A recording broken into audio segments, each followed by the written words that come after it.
هو احنا عرفنا مصر ازاي؟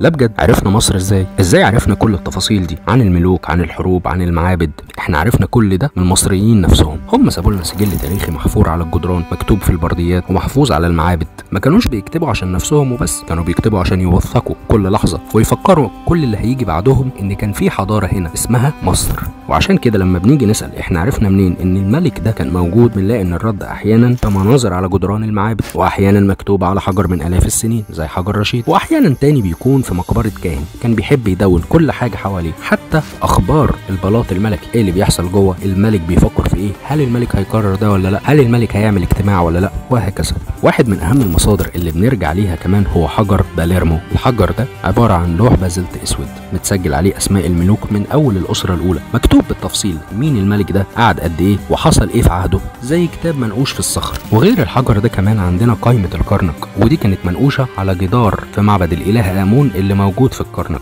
ما هو الكرنك مش بس معبد لوحده، معبد الكرنك بيضم حواليه معابد صغيرة لبعض الآلهة كانوا بيعملوها بعض الملوك، وبتسجل كمان اسماء الملوك اللي جم قبل الملك تحتمس الثالث. القوائم دي كانت زي ارشيف رسمي للدوله، بيأكد مين حكم ومين لا، وبيفك لينا لغز سنين كتير من التاريخ المصري. اما عن النصوص اللي بنسميها نصوص سحريه، فهي في الاساس نصوص دينيه زي نصوص الاهرام او متون التوابيت، لان دي نصوص روحانيه وكنز بيوصف العالم والمجتمع والعقيده المصريه، وقد ايه الثقافة المصرية كانت بتفكر ازاي في الدين، وازاي بتفكر في الحساب، وازاي بتفكر في العالم الاخر، وبتكشف لنا حاجات كتيرة عن المصري القديم. وبالمناسبة في ثقافة المصري القديم ما كانش فيه مناظر للجحيم او للنار بمسمانا احنا، لان المصري القديم كان شايف ان كل المجتمع بتاعه هيخش الجنة اللي سماها حقول الايارو.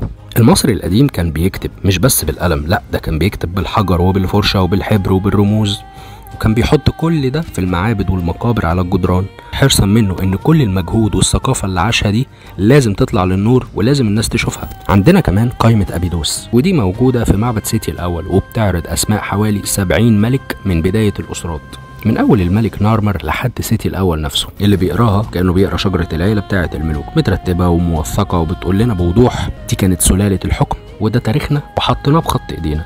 لان القوائم دي المصري القديم اعتبرها مش مجرد نقوش، مفاتيح بتفك الغاز سنين طويله، وبترتب لنا احداث كانت ممكن تضيع وسط الزمن.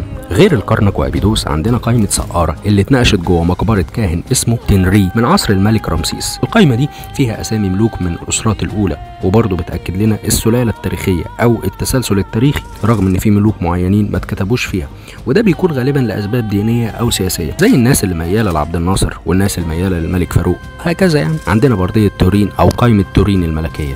البرديه دي اتلقت في القرن ال19 وهي من عصر الملك رمسيس الثاني، موجوده دلوقتي في متحف تورين في ايطاليا. شوف انت بقى فسر اتاخدت ازاي، فيها تفاصيل دقيقه جدا عن كل ملك، مش بس اساميهم، لا بتكتب عدد السنين اللي كل واحد حكم فيها، وبعض الباحثين بيعتبروها اكتر وثيقه ملكيه شامله حتى لو كانت متقطعه ومش كامله. وفي مصدر تاني يمكن ناس كتير مش واخده بالها منه، وهو نصوص الانساب. دي كانت بتتكتب عشان تسجل اسماء الملوك من اول التاريخ وبتكمل معانا لحد نهايه العصور المتاخره، كانها سجل عائلي ضخم بيقول لنا مين حكم وامتى وورث الحكم لمين بعده. واخر حاجه ممكن نتكلم فيها هو اننا ما نقدرش ننسى المصادر اليونانيه والرومانيه، خصوصا في زمن البطالمه. كان في كاهن اسمه مانيتون عاش في عصر بطليموس الثاني، وكان راجل دارس وفاهم وموسوعي، حاجه فخمه يعني. فبطليموس بنفسه كلفه انه يكتب تاريخ مصر من اول ما بدا لحد عصره، وفعلا الراجل ده ساب ورق او سجلات كتب فيها التسلسل الزمني للاسرات، واللي بيعتمد عليه علماء كتير جدا لحد النهارده، وبننقل منه مصدر الحلقه دي. لو عجبك المحتوى شيره، ادعمه، قول لنا رأيك فيه. واحنا هنا بنقدم معلومة كل اسبوع عن حياة المصري القديم. قول لنا تحب نتكلم عن ايه تاني في تاريخ مصر. شكرا.